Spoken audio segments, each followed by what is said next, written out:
Hey everybody, welcome to an episode of How to Be a Real One Percenter. This is a podcast where we're redefining what it means to be successful, not the just unending drive for one type of success externally at the cost of everything else, but it's about living the life you were really born to live, having all the success that you'd love, and also being really happy on the inside as well, and having that internal success. Really delighted to invite my guests, multiples, our first couple on the call. So I'm really delighted to welcome to the call to the podcast, Anthony and Rebecca Holland. So firstly, thank you guys for being here. I really we've attempted this twice, haven't we? And it's really great to have this happen the second time. But really appreciate you both being here. So thanks very much for agreeing to do the podcast. Thanks for having us. Yep. Good to be here. Great. Well, look, I think we just start this one out by the miracle of this actually happening in the first place, because we'll just jump right in, Anthony. I think, for you to be here, it's, this is all about breakthroughs, right? This whole podcast is really about, what's holding us back in life and what happens if we break through that. What could the different version of our life be? And when we first met, to think about that you would be here, to me is quite astounding because, I hope you don't mind me saying, but you were that guy in the corner of the room that was not going to say anything, right, for a long period of time, and didn't feel comfortable with sharing yourself, right? It became very hard for you. So to come on a podcast, to me, that just says a lot, right, in itself. So I want to acknowledge that off the bat. Yeah, definitely was always a struggle for me to share things. So And you just come so far with that, and to do it, here on a podcast where so many people are going to be benefiting from it, it's major acknowledgement right from the start. It's, we have different miracles in life, right? Like we do the work and it shows up in different ways for different people. And oftentimes we feel like it has to be glamorous, has to be this. But for some people, being able to just share ourselves is a miracle in and of itself. And when you can't do that, it's really painful, isn't it? Like when you're locked in yourself, and so the ability to come out, it's a miracle in and of itself. And I think, that's why I want to acknowledge that right off the bat. And at the same time, when I think about, you've had many of your own breakthroughs and what you've done, Rebecca, with your life. But another thing I think what's great about having a couple on and particularly you guys on the call, is how important support is. When I think about how long has it been now? We're 4 years in? Nearly five. Nearly Yeah. 5 years in that Yep. we've been having these conversations. And, when I think about where Anthony was, which in a moment we'll get a chance to hear from both of you, but when I think about the support that you have had and been in the conversation, which is very much a part of why Anthony's had some of the miracles that we're going to hear about today. So, just really want to acknowledge you both at the start. And I think what we'd all love to know is just hear a little bit about your story, like when you arrived, when we started working together, what was it like for you and what brought you to the work, individually and as a couple? Yeah, like for me, it was I had a big problem with drinking alcohol, and I'd been trying to get help around counselling and even seeing doctors, taking antidepressants, and then but none of that was working, and I was pretty on a downhill spiral, was out of control. And lucky, I've got Bex that she reached out and found you, and then with coming to see you, and then realizing or breaking down the stories that I'd created or the beliefs that I had around myself, that was able to understand what problems I had around alcohol and the drinking problem that I had, which was pretty bad. It got to a deep state, like a really destructive state, didn't it, for personally and with your family? Oh yeah, so I was using that to hide or mask my problems that I had, or not facing things. It got to a point where it was sort of where it's could have cost me my life, I suppose. Yeah, I share that background with you in terms of my mine was drugs, and I've shared my story a lot that I ended up homeless and destitute, and as we were on the same path, Anthony. When I think about it, on a path to this life not lasting for very long, and I also know what it takes to turn that around, and not a lot of people do. So I think it's just going to be fascinating to hear about what you did. But before we go there, I want to dive into the story. the end of it is what? Like, let's have a celebratory moment here because it's now been Yeah, it's in, what are we, 2 weeks. 2 weeks, be 3 years. 3 years. I'm just hoping everybody just, out that's watching this, even though he can't see you, that's just, it's a really, really miracle thing to do. I'm using that word a lot today. It's not something I've said a lot, but it's not easy, is it? It's a once you start on that pathway, it just takes you over, and it's hard to explain how. But you have the best intentions to stop, but it just keeps carrying you, doesn't it? And Yeah, and then and obviously now, doing the work with you, it's understanding addiction more now. Like addiction's a lot deeper than a lot of people really understand or how they think about it. People think you should be able to just stop, but it's not that it takes over. And there's times where I've like for a good year it was backwards and forwards where I wasn't quite getting or understanding it, and then it had to be at the one of the darkest moments that where everything sunk in. yeah. And so, what would you say, to people out there? Because there'll be a lot of people out there that struggle. There's so many different types of addiction. When we've talked about it in the past, there's alcohol, there's drugs, but there's all kinds of things. You mentioned work. People can get addicted to work. People can get addicted to food of different sorts. Get addicted to relationships or sex things, or they can get even people get even addicted to things like anger. So it's we can be addicted to so many different things. And what would you say? Like, because there was a period there where it was a bit of a struggle, going a bit back and forth. What would you say did it for you in the end? Because you definitely had a shift where you got it and said that's it, right? And it's not been easy, but you've done it. So what would you say to people that are going, hey, what do I need to do if I want to change that? It's setting yourself up to succeed as well, So it's putting yourself in the right places, or not going to certain events or being around certain people. Not people, but like work dues or birthdays, parties, lots of things that I now don't go to because I want to give myself every chance. But also, like with my story, it was so easy to fall back into having another drink because you think there was the easy way out, sort of, so to speak. But it's the addiction side which has taken over. So. And the one thing was being committed. I was never really fully committed to it.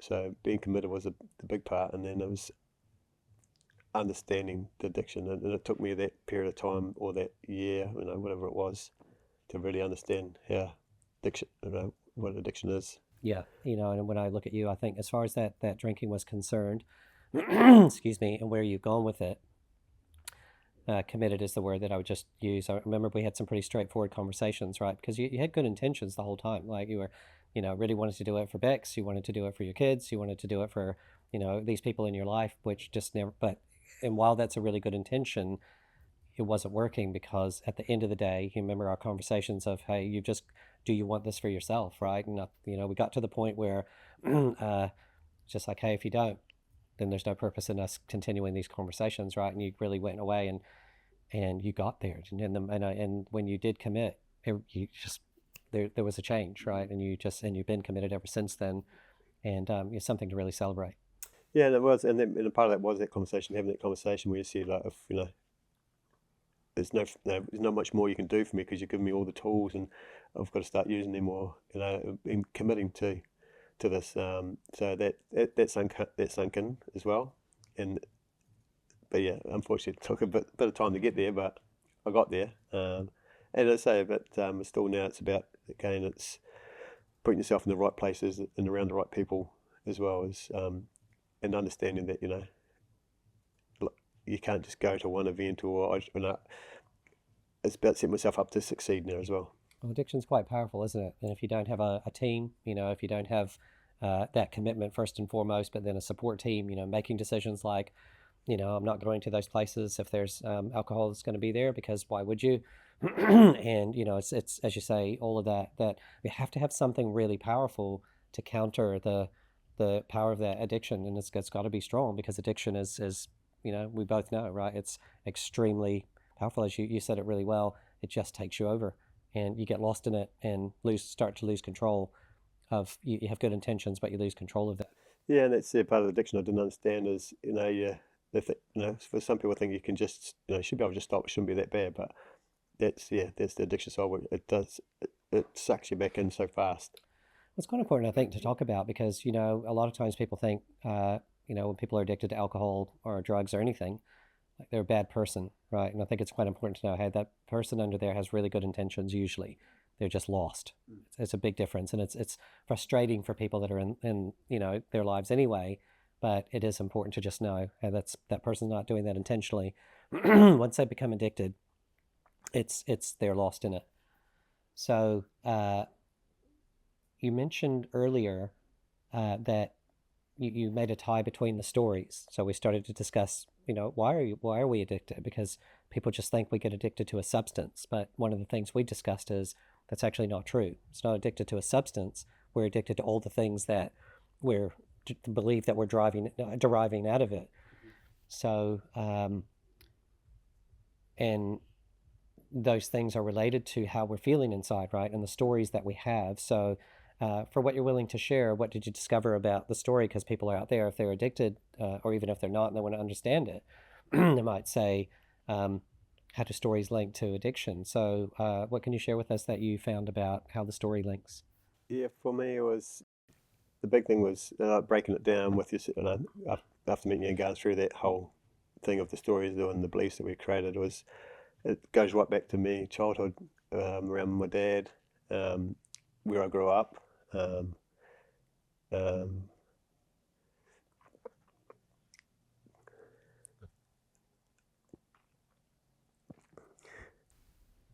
I guess it's about your dad, right? yeah, Yeah. So, something kind of major happened with your dad recently, right?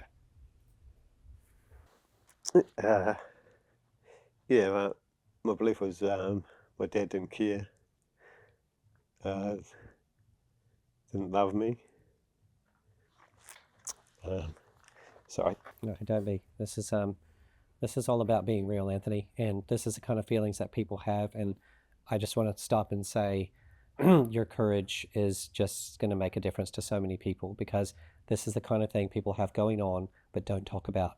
And for you to come on this podcast and share it as openly and honestly as you are, man, that's just pure courage. So don't apologize. This is like we all be thanking you for this honesty, and I hope that you pave the way for other people to get honest about what's actually going on with them because there's a lot of people stuffing in a lot of things. But I think your emotions really have to do with that. Your dad recently passed, and Yeah, yeah. So even it's still kind of raw and emotional, but it's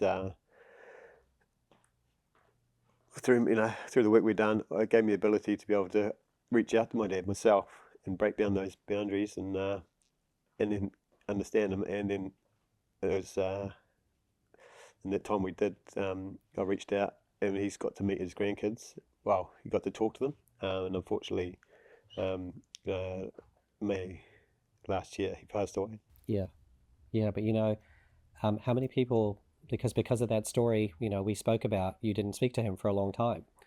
And there's a lot of people out there, Anthony, that's how they feel. They have a judgment about their parent or a loved one, and they just cut off from them. The number of times I've seen people where that's happened.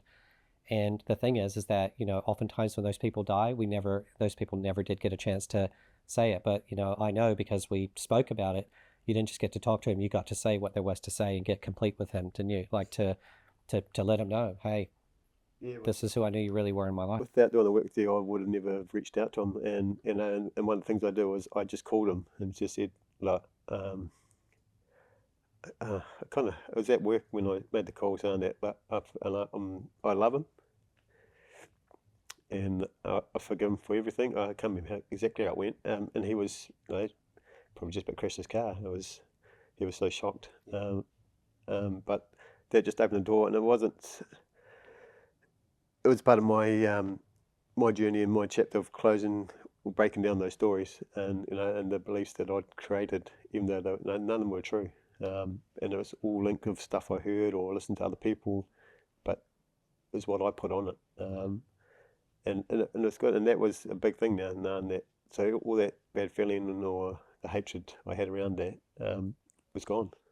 And the real change is to you, isn't it? At the end of the day, whether he's here or not here, this freed you up to live your life because when we feel that way towards a person, we're holding on to that inside and it's ruining our lives, right? We're filled with the hatred. We're filled with the resentment. And it doesn't feel good. Like if you imagine if he he had died and you hadn't spoken to him, how would that feel now, right? Because once, I mean, you can still complete when someone's died, but it's not the same as when you have the opportunity to say it to them now, and while they're here, and you did, right? That will never be taken away from you. You will always know that that's what you did, right? And he died knowing, being complete, you being complete with it. Yeah, yeah, definitely. Say the feeling if I hadn't reached out and done that, it would be a lot worse, or a lot harder to stomach or live with. But also I gave him the chance to meet his grandkids, even though it was only over a Zoom call. We never actually got to go up and meet him. But he was proud as punch. He had pictures, didn't he, of the kids that we'd seen him. He'd printed them out and put them on his below the TV. So what would that have meant to him to get to actually see them and talk with them and connect with them? So that's what addressing your story, that's what courage does, right? And we talk a lot in our work about ego, and how ego's not I use it a little bit differently. Like for me, an ego is an identity, but it's still like when we get into that identity, it's about I'm right, somebody's wrong. We have to pass the blame. It's your fault that I'm feeling the way that I'm feeling. And what ends up happening is we distance from these relationships. We don't have them. And then there's been numbers of times where people have died. I completed with my parents. They both died a number of years ago. And, I had a similar story. My mom didn't love me, and they loved my brother more than they loved me. And I've shared this story in the past, and it was like, that's what got me into addiction as well, like the drugs and all of that. And when I woke, and I carried that story, like, through my 20s. And when I woke up to it, I went and said to them, hey, I just had this whole complete mispicture of you, and I apologize for it, and I thanked them for who they were. And when they died, look, I mean, obviously miss them and would love to see them, but I feel complete. You feel complete inside because what would have happened had I not said that? Then we take those feelings forward. So this is massive stuff that you're talking about here. And had you not got committed, had you not done the work, because on our last episode we had Koshik, who does the filming, and he just talked about fear and how to get over fear and what happens when you do. And most people just keep that fear. They hold on to it, and they don't do it. They don't have that courage to make that move. But just look at what it opened up for you and for your father, for your family, for for your children, for Bex. That just changed the whole dynamic. So yeah, I use the word gold has to come out, because what I'm hoping here from those of you that have done the work and are kind enough to come on the show, on the podcast, to share some of the gold nuggets. And this is gold bar stuff here, because we go through our life and don't do that. And then we wake up one day and say, well, that person's gone. I never said to them what I wanted to say to them. I held on to a story about them that was never true, and it ruined the relationship. So this is big stuff. So can you say a little bit more about, you said they're not true, right? Because when you about the stories, right? You said your dad didn't love you. So and also I think it's important to mention that you didn't feel good about yourself when you believed that, right? Of course, if we believe our parents don't love us, and you grew up in a place that you thought wasn't the best place or whatever, and you had judgments about that, then it lowers your self-worth, that how worthy you believe you are. So what can you say about what'd you do to you don't have to go through the whole thing, but just in a general way, what'd you do? Because people go, well, how'd you get past those stories? The stories, say I was the belief around my dad, or where I grew up, was working through it and talking through it, and then breaking it down that no, that these are stories that I've made up, and that they're not true, and that you are good enough. There's still moments where you have those thoughts creep back in, so it's being able to catch those moments and say, no, is this true or not true? But they're patterns, aren't they? They're patterns that you would have decided way back then. You decided, A, your dad didn't love you. B, from whatever house you grew up in or whatever, that meant you weren't worthy, or whatever the story is. And I'm not making light of that. We all have these stories. You created it a long time ago when you didn't even know that you did it. And so they become patterns, right? But without going too much into it, you really went deep and started to shift those stories, right? And so you get a big leap. And then when they do come back, you're like, haha, I know what this is.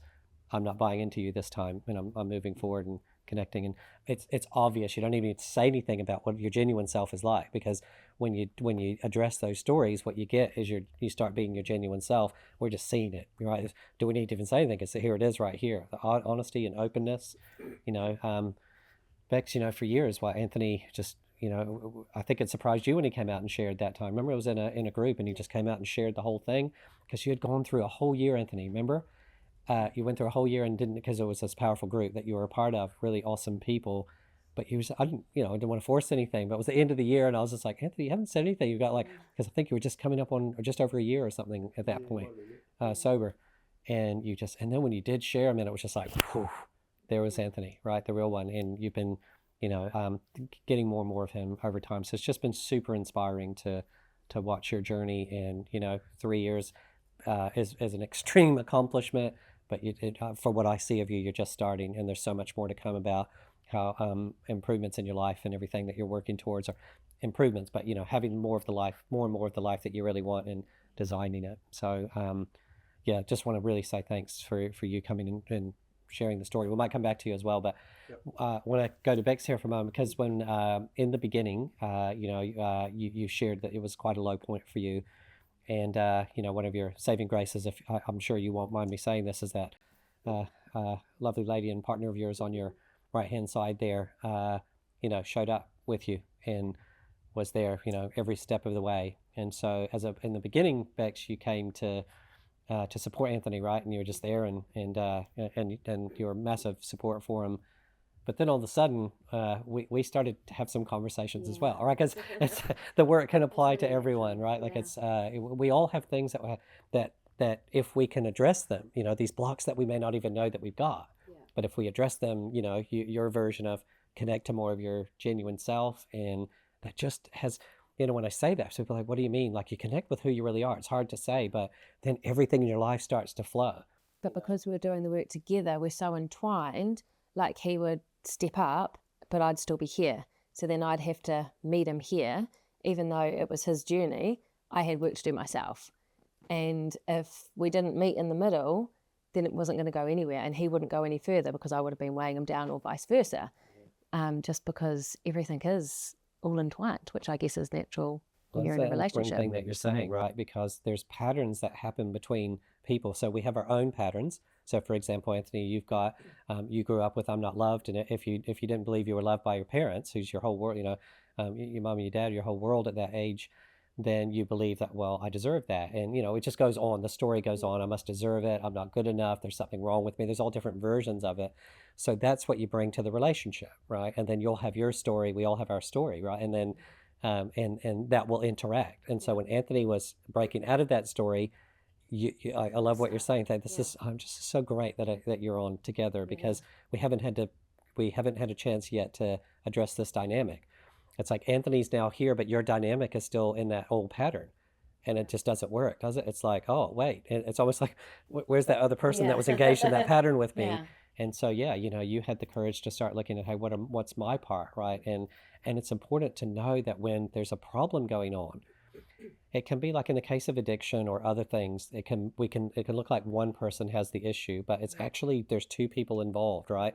There's always the two sides of it, and that's why I just have so much respect and just I don't know what the word is. Just inspiration from you two, really, about that you both showed up, and you're both doing the work you showed up with a complete willingness to do it. Well, it took a little bit for the complete willingness, but you definitely got there, and Bex, you just started to come along. So, and interestingly, some of the things that you did were about the relationship and about assisting Anthony, but then we started to discuss some things just about your own life and your own journey. So, I'd love to hear from your story as well, as to what's something in the work that's made a difference for you, and maybe just a bit of your story about what started to happen when you began to do the work yourself. And the work that we do here. Yeah, aside from obviously helping Ants and the sobriety side of it, it was learning, and I didn't realize it. I don't know if you made me aware of it, but we started discussing like my dad and abandonment and stuff like that. And then I think I only did 1 or 2 sessions about it, and it just clicked and everything unraveled. And the key words were because I was very young when my parents separated. And the key word that you said is he just left. He didn't leave you, he just left. And as soon as like I said that in my head, it was everything just unraveled. It unraveled like stuff between us, stuff like earlier on, like everything just unraveled. Like with his drinking, it was like, what did I do? Why is he doing this to me? Why is he leaving me? Made it about me, but it wasn't about me. That was his issue. That was his drinking. Yeah. And that was just my abandonment insecurities coming out, I guess. I tell you what, Bex, that time, because people come on this podcast and a lot of times, like, it's not right or it's not wrong. Something really, really important that you're bringing up here is that when you apply things, it's all really about inquiring into the self. This work is a lot about just self-awareness, really deep self-awareness. And a lot of people come on. It's interesting because you shocked me, right? I was like on the call on the next week. I'm like, okay, we're going to pick up, because a lot of times people come on, they talk about how long, not like decades or anything, but like it took a period of time to get through things. And, when we uncovered that your father had left the family and et cetera, and the way that it happened, like just go and say, hey, see ya kind of thing. And you were tiny. You were like a really tiny tot from memory. It's, when that thing happens, I'm like expecting, okay, we'll do a few on this, right? And so we came back. It was, I think we did just one. It was literally one session, because you kept going, surely there's something more to work on. And I'm like, honestly, there's nothing. I don't know what else to say. And then you said, because so just to describe that a little bit more, when things happen, okay, parents leave, for a number of different reasons. A parent will sometimes leave, sometimes both parents leave, and, the child is raised by someone else, a family member, or even, a boarding situation or that kind of thing. And yeah, it's quite important. I'll just say a little bit more about that, because the whole story, like, this is what children do, right? You made up a story, your dad doesn't love you. You made up a story, he left me. When you say made up, because people are like, he did leave me, right? So the thing is that children make everything. This is so important what you're saying. And that's where we started. We all make everything about us. Don't you? Said that to me. You hurt me. It's like, no, they're just being them. They're just doing what they do. And so we were doing what was like, we were shifting the perspective on that. And we were looking at your belief that your dad left you, because that, do you mind if I say a little bit about the dynamic and how that worked in addiction? So if you feel abandoned, then think about when Anthony's doing what he's doing with addiction, that's just triggering all that abandonment. He's leaving me, right? It's happening all over again. And so you're charged. And so you can't be that space for, your husband that you really want to be, because you're charged, because it's going on for you. And when you look, but that's what children do. We make everything about us, and we don't even know that we do it. So if a parent leaves, they didn't leave, they left me. They don't, they're not stressed. They don't love me. They're not, parents have we're all parents now. You have your own stuff, going on, right? And you're just doing the best you can. But a child reads that differently. It's, and that's just the way that it works at that stage. But the thing is that it doesn't stay in childhood. We get to adult, we get, into a partnership or a marriage, and it stays. And I think I remember we having this conversation about, there's a 2-letter word in that thing that's destroyed a lot of your life. And you really thought about it. And I said, which word is it? And you said me. And that, so because your original was he left me, and then you just dropped the me, he just left. And you're right, because you came back, I remember now as you're saying it, you got it with Anthony, you got it was just like with everywhere, wasn't it? The me left the whole story. 100%. But with that, we also went to a completely different level between us. Like, yeah, Ants was really his true, genuine self. I think it was about August last year. Yeah. And it just, by me letting that go, we both just shot up, so to speak. Well, tell us about what's the difference? So what's the difference in that when you say genuine self, because we use that term a lot, it's one of my favorite terms. It's like we all run around not knowing usually that we're not being who we really are. We're being run by these stories. So what was the difference? Like when you say, because I remember it, but it'd be great for all of us to hear. What was the difference as you get into your genuine self versus story reacting to story? Some of it's hard to explain, because there was like this different connection between us. Like obviously we're husband and wife, but there was a different connection, and I can't explain that connection because it was next level. But yeah, he just opened up even more. And what else was going on? Yeah, there was just, I can't put it into words, the difference. But we were just our true, genuine selves. Smallest thing. Yeah. I guess maybe because I'd let go of all the stories that I was holding on to, which he was entwined in, even though he wasn't the original cause, but I'd made it about me, you know? And that was his sobriety and his drinking. So I guess me letting that go over the past 18 years of our relationship, just going, well, it wasn't him, you know, like, Oh, for years. yeah, I guess it just opened me up more. I guess that's the only way I can describe it. You know, I was more my true, genuine self. And it opened the space for him, right? Because then Anthony didn't have that to react to. He had the space to then come into himself. So it is hard to explain, isn't it? It's really hard to explain it. But you're just, one opens the space for the other, and then you get more to your genuine self, and then the other one opens the space. And this is what we all actually want. Yeah. What we want in a relationship is connectedness. We want that intimacy. We want connectedness, but it's also, it's afraid of it. When we've got these stories, it's fearful to open ourselves up, right? Like, as the way that we can say it here is if you're disconnected with yourself. So when you guys are believing your stories, you were disconnected from yourself. So if you're disconnected from yourself, how can you be connected with another human being? Right. And, when you do connect, that what you're illustrating, which is just absolute gold here, is that when we are able to dispel that story or disidentify from it, get to the self, we feel more connected with us, and that creates certainly the opportunity for a greater, even if the other person doesn't do it, you'll feel more connected, and it will create more connectedness. And you're more at peace. Like, I don't know how else to explain it. You're like on the inside, you're more at peace, you're more relaxed, you're not holding everything in. So you are more relaxed. But peacefulness is something that comes with your genuine self, isn't it? Because there's nothing to fear. There's no story. You're just you. And you realize, what do I mean I'm not good enough? Yeah. What do I mean I got abandoned? What do I mean? That's just perceptions that I've had about the way life's just happening. People struggle and they do things, and sometimes that's our parents, but it doesn't actually say anything about us, and then you're free to just be, right? But it all took us to that different level of what do we want out of our life? Where do we want to go? What do we want to create? So it opened up all of that opportunity. Like, we want to live our life, and this is the way we want to do it, and this is where we're going, so to speak. Well, on that note, there's something I would love to share, because there's something in the work that we talk about is the ability to create things in your life, and how the mind can either help or hinder. Mm-hmm. Sometimes people look at me a little bit cross-eyed and go, what do you mean the mind has something to do with, creating? But I'm talking about the house, if you're happy to share that. Do you remember those sessions around? Yeah. So you guys were selling your house, right, and you had this beautiful place that you were getting that was like the family dream, the space that you wanted, for the kids. It wasn't livable, but we're going to need to say more about it. It was going to be a beautiful house, right? It was the right place that you were going to. Yeah, and I've seen it since you've done it. Yeah. It's a beautiful house now, that's for sure. So, you do remember those conversations, because I just remember you saying, look, this is not happening, because you had some buyers, remember, and then that went a little bit pear-shaped, and I can't remember the belief bags, but you were like... I wasn't letting it go. Like, even though I wanted to move forward, I was still holding on to the house. And for me, the attachment was, and I thought I'd let go, was when we bought the house, my mum was still alive.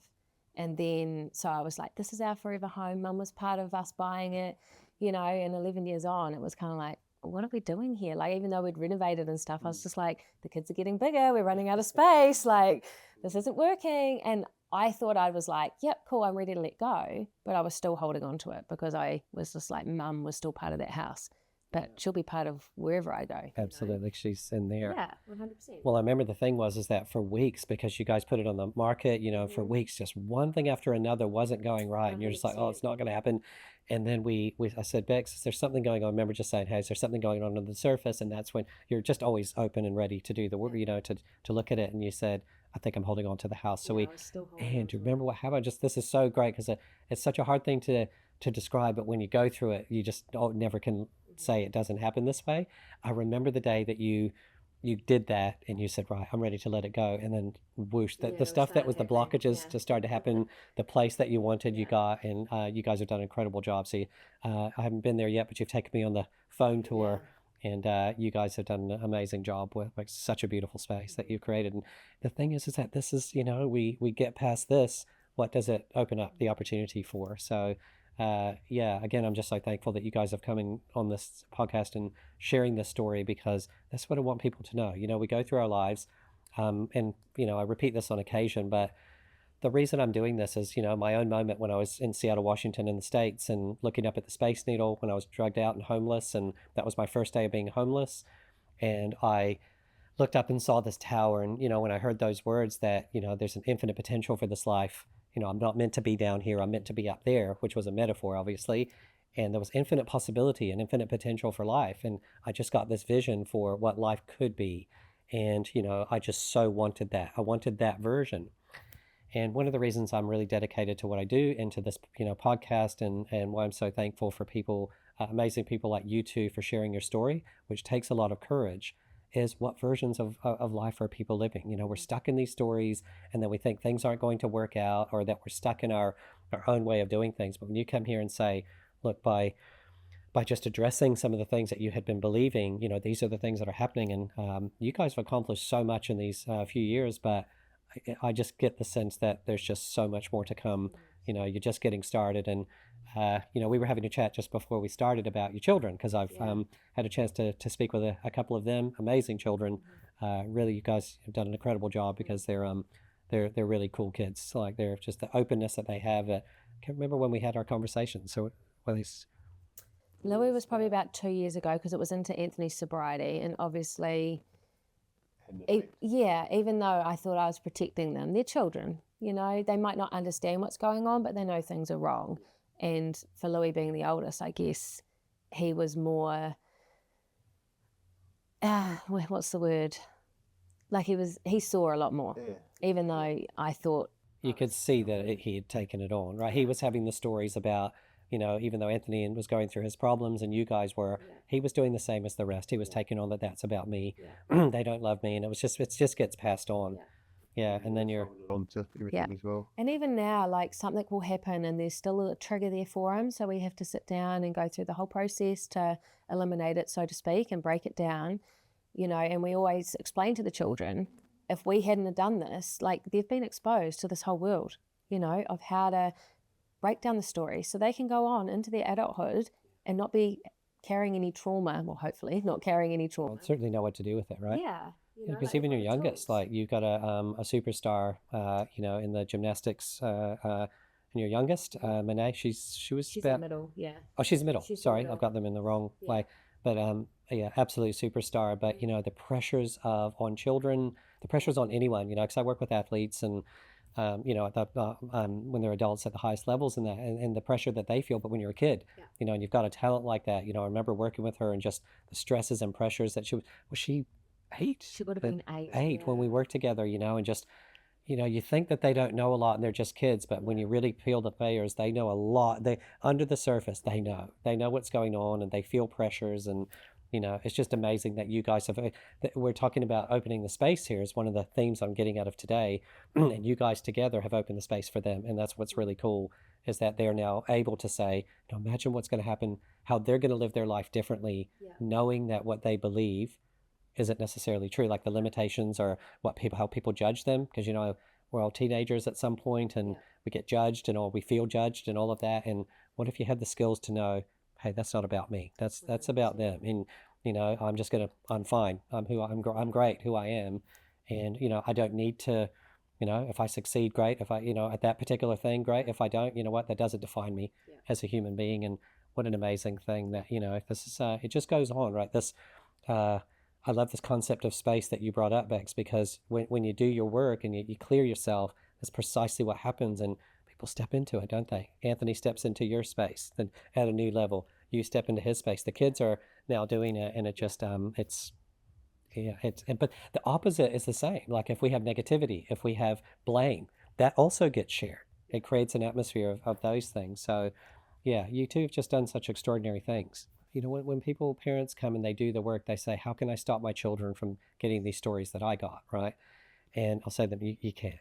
They're going to get their stories, but what you can do, I'll say, what can we do to help?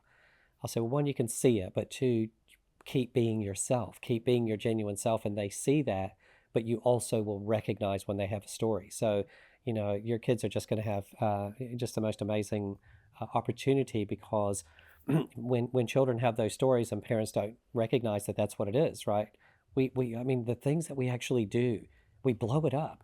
oh, you don't feel good about yourself. Okay, well, let's discover all the different ways that you don't feel good about yourself. I'm like, why don't you just find out that that's actually just not even true at the start, and you're great, and let's find out why, and then you get on with it. And I think about your kids and how you're going to be able to see, how some of them have already seen for themselves. They're bright children, right? Very bright children, and but you'll be able to see when they're onto it and just go, hey, and what happens for them, as they grow up. I sometimes think about what if someone had told me this when I was, their age, and what would have happened. But like, I'm not about regret or anything, and things happen in the right time. But they're really fortunate kids having you guys as parents for sure. Yeah, so what's the stories, like without seeing you, I would never even looked at or thought about looking at the stories I create or the beliefs, it's like, I don't even think you'd be here today. no. You were so far at rock bottom, it wasn't funny. Yeah, and I got into counselling and stuff like that to try and think that would help, but there was... Even the medications, like it just made him so much worse. Yeah. Well, you got to find out at the end of the day, you got to find out, why is this going on? 100%. Why is this going on? What's happening inside of here that's got me on this cycle? And if you have the courage like you do, and you both did, then you can start address it. But the thing is once you do, you go, wow, was it that straightforward? Yeah. Did all that, right? Yeah, It all makes sense. Like, I mean, obviously there's still the addiction side, because addiction is still, it does take control, but it gave me a lot better understanding about what stories of beliefs that I created. Being able to break them down was the start of the journey to really get true and honest with myself. But it's also the outside world. I don't know if the word adjusting is right, but this is who Anthony is. It's not who Anthony was. They treat him like Anthony was. He's not that person anymore. And it's not easy, right? When you have people that you love and your friends and your family, and you're saying that to them and they feel hurt, but you also say, look, we care about you. We're not just going to jeopardize our whole everything, right? Especially where you've been quite open about where Anthony got to. It wasn't a pretty place, right? It wasn't going to last much longer. So what's worth that? What birthday party is worth jeopardizing that? And again, that's where commitment. A few things are coming out, which is Well, the big thing I think for me as well is actually being open and honest about it, owning it. Like really put it out there, which I'm doing more now. To start off with, it's not that I tried to hide it. I just wasn't sure how to go about things, and but now I'm more open to people that say, look, I had a drinking problem, or I don't drink. Yeah. But I'm not on the roof preaching it out to everyone, but. I mean, it just, why wouldn't you, right? Like, people feel ashamed of them. It's like, I talk about my addiction years all the time. People are like, why do you talk so much about them? And I'm like, well, I wouldn't be here talking any of this if it hadn't been for that. Like, if I hadn't had that experience, I wouldn't be here doing this. And B, one of the things I've discovered is that we just don't feel like we can talk about, everybody's got stuff. This is one of the things I've learned in all the years I've done my work, that, with people, is that we all have stuff going on. Everyone, without exception. But we don't feel that we can talk about it. We have to, particularly now when we feel we have to be this way on social media, etc. I talk about it each week or each episode. Usually we feel more and more like we have to push ourselves into something that we're not. But that's not helpful to us, because all we're doing is reinforcing to ourselves, I'm not good enough being who I am. And it's important, to bring that out. So why wouldn't you be okay?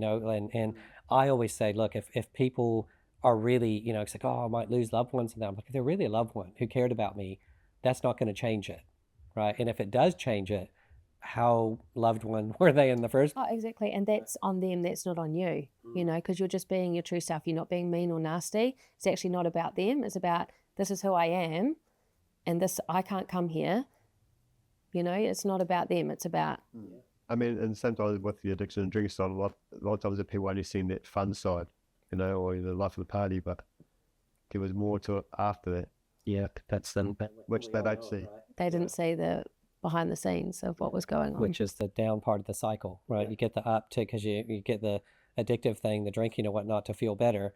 But the moment you do that, you're on the slippery slope of all the guilt and all the, why did I do that, and all the, everything. And so and then we get to that low again, and we go, oh, I need the drink again to feel better for a few minutes. And it's a very, very... and so the up and down, as we talked about, was, definitely... And that's that cycle you get stuck in. And yeah, it's called the law of diminishing returns. So with addiction, basically you need more. So over a period of time, you need more of whatever you're having to get less, but the lows get lower. So the pattern goes, it keeps going down over a period of time. So the highs get lower and the lows get lower. And so it just gives you diminishing returns, but we're stuck in it. And it just goes until, for fortunate ones like you and me, there's a point where you get that commitment for whatever it took, and then everything starts to change from there. But one of the reasons I'm so appreciative that you've come and shared your story, both of you, is it doesn't matter where you start. Like, you guys are doing some incredible things in your life, and I know you've got a business, a great business that you've got plans for, and are working to have work in a better way for all the things that you want to have. You've built your beautiful home, you've got your plans for your kids. And sometimes though, it's just about, we're not starting from a great place, right? And I think people need to know that that's okay, because I think people sometimes say, I have people contact sometimes say, I'm not ready to start the conversation. I'm like, I don't feel good enough to start the conversation. I'm like, that's precisely when to start the conversation, because you're feeling that low. But people feel ashamed of it. They feel, I'm not, I have to get to a certain point. I'm like, no, honesty is what's required. And that's what you guys are bringing, this massive gift today, to help people to understand, to help us all to understand that it's okay to be where you're at and just start and get honest about, hey, this is where things are. Because what my work has shown me is people might be surprised at just how much people are going through. We don't like to talk about it, but there's behind the scenes, people are just going through a lot, right? And it's important for people to know that's part of life, and there's nothing to be ashamed about. It's not an easy gig, life, is it? Like, it's got a fair bit of challenge going on with it, and sometimes we handle that really well, and sometimes it can get on top of us. And I just want to say thanks to you both because of your honesty, or how honest you're being about the way things were. I'm hoping it gives other people permission to just take an honest look in the mirror and say, hey, what's actually going on? If things are great, fantastic. If they're not, hiding it doesn't work, does it? Just running from it, it doesn't work. We're vulnerable, we're all vulnerable, and let's just put it out there. So you won't hide from it. And yeah, I just watching you, Anthony, I can't help but think of you 4 years ago. Just I would say, Anthony, say something. Anthony, say something. He's like, as he's covering his face, right? And now, sharing at this level of vulnerability, I'm just trying to share it because if people could get just how far you can go in your life, you're demonstrating, both of you demonstrating it right here, right in front of us. Because to be on this call after what you went through is just, I can't. I'm seeing a whole timeline here of just sitting here with you, and it's a miracle. But I hope what people can take out of it is, I say it all the time, and I lived it too. Like, it doesn't matter where you are. You have a great life to live, but it's not going to just knock on your door. You've got to say yes to it. It will knock on your door, but most of us aren't listening when it does. But we have to say, yeah, you know what? I'm going to commit to living that one. And when you do, I'm just watching. And for me, it's early days, right? Because I feel like, for me, I've been doing this work for 30 years. I feel like I'm just starting. But, when I think about your journey together and what you're doing, and individually, you're just starting in some ways. But I think about how far have you already come? And it's just really, really amazing to see. And that's also remembering the past is the past. The future hasn't happened yet. Yes, you can create what your direction you're wanting to go in, or what you're wanting, but here and now is your life. You can't live in the past. We can't live in the future either way, so it's got to be present. You're here and now. I think what I need to do is get some bottles for this podcast, and when we get gems like that, we bottle that one up, right? Because how many of us live in the past? 100%. We got to make some going. And that's where it's hard with friends, because they're still looking at Anthony as the drinking Anthony. They're not looking at Anthony as, this is who he is now. And it's interesting, isn't it? So we move on. This is who I'm at. Like, why is it so? Why do we feel so stuck in life that we have to live in a past that this is who I am? I think because society normalizes drinking, but why can't it be? It's normal not to drink. Well, it's also because we perceive people to be a certain way, and that's who we become friends with our perception of the person. And when they change dramatically, we're still dealing with that person, and it's hard to actually move forward with it because we just form the story about it's another part of the story. Yeah. They're not in a relationship with Anthony; they're in a relationship with their story of Anthony. So when he changes, their story doesn't match anymore, and it brings up fear, right? It brings up their own insecurities potentially.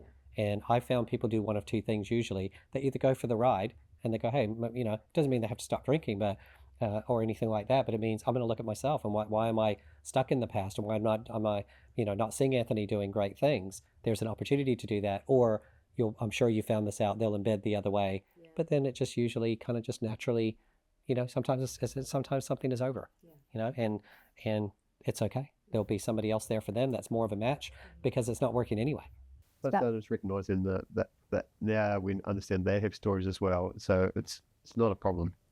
That's Another bottle moment. Gosh, you know what? We're going to be here for ages, but I think we actually do have to, unfortunately, probably bring this to a close soon. But so many, I'm going to call them bottle moments now, maybe instead of gold. But these things that you're saying, that it's really important, right? They just have stories too, and once you understand that, we stop blaming people. We stop making them wrong. So I understand why they are the way they are. Yeah, well, when you come from your true, genuine self, you're not coming from a point of anger at them either. You kind of, It's understanding. you just accept them. That's who they are. You don't make it about them. There's nothing there. And then you move on. Everybody moves, or you at least move on. Well, I can't thank you two enough. I think we are coming to the end of this episode. But I have to bring back, I feel like we're just unpacking quite a bit of stuff. Part two, I think I sense it that will have to be a part two here because there is a lot more to say, isn't there, I think? it's hard to explain it all. That's the hard part and get it out there. So hopefully it'll help people. Look, I probably have no idea how much somebody's going to listen to this, and just it gives them permission to say, hey, I can be honest, this is it's just a massive gift, you two coming on this. So look, I want to say thanks, but is there anything before we finish that you would say is one thing, if somebody was watching this and saying, hey, this work is all about, for me, the work that I'm involved in is really all about living your best life. It's living the best version of it, which for me means you feel happier in yourself. You feel connected, the word that I'm getting from you two, the genuine self, right? That's first and foremost. Otherwise, nothing else matters. No amount of external success matters if we're not connected, and into being our genuine self. But also, I love success in life. Like I'm actually largely a success kind of coach, right? But or consultant, whatever you want to call it. And it is about all the success and that. So if there's somebody out there saying, they're watching this podcast, I'm assuming that's what they're interested in because we're pretty clear about our message here in this podcast. What's one thing you would say to them? It's like wherever they are now, what would you say to for them to take a leap and say, what's something they can put into place today? Accept where you are, and if you're wanting to change, find the stories that you've created in your mind that's caused you to get to where you are. And it's okay that you're there, but break down those stories. And about noticing it, questioning it, saying, do you know that those things are true? And notice honest, is that true and honest? And really challenge it and really ask those questions, because that's when now understand that is when I start to break those things down. And there's still daily challenges and stuff like that. But one of our biggest sayings we say to each other, like if Hans comes home and he'll be like, oh, such and such is thinking this. Do you know that? Yeah. He's like, no, I don't. And what are you doing in their head? Get out of their head. Don't worry about what other people are thinking. Like, who cares what they're thinking? Like, if you're going to make the change, one, you've got to be ready for it. If you're not ready for it, you're not going to do it. They actually start to love yourself as well. Yeah. That's where you put everything else first, but put yourself first. Because you can't, if you don't do that, then you're not, things will may happen, but it will take a lot longer to happen. Yeah, one of my examples is you get on the airplane, and what do they always say when you have a child? When the oxygen mask, if it drops, place the oxygen mask over yourself first before assisting others, right? Because if you passed out, you're not going to be able to help your child or anyone. We always think that we should be helping everyone else first to feel better. I think feel better about yourself, but you need to help yourself first. I feel like that's just a big exclamation point on this, on what has been an amazing conversation. So look, we'll bring this to a close, but let me just say, from the heart here, thank you too for not just being here, but for being as open and honest as you can. That's what the hope for me was on this podcast, that we could be a space to be genuine and to share what could happen when you get genuine, when you're willing to look within yourselves. And this has just been an incredible, as I mentioned at the start, it's the first time we've had a couple on. I don't know if everyone's going to be like you two. I better keep doing it because this has just been an incredible episode. So thank you both for being here. Really appreciate it. Thanks for having us. Thanks for having us. All right, and thank you for watching, and please join us for our next episode of How to Be a Real 1%er. We look forward to seeing you next time.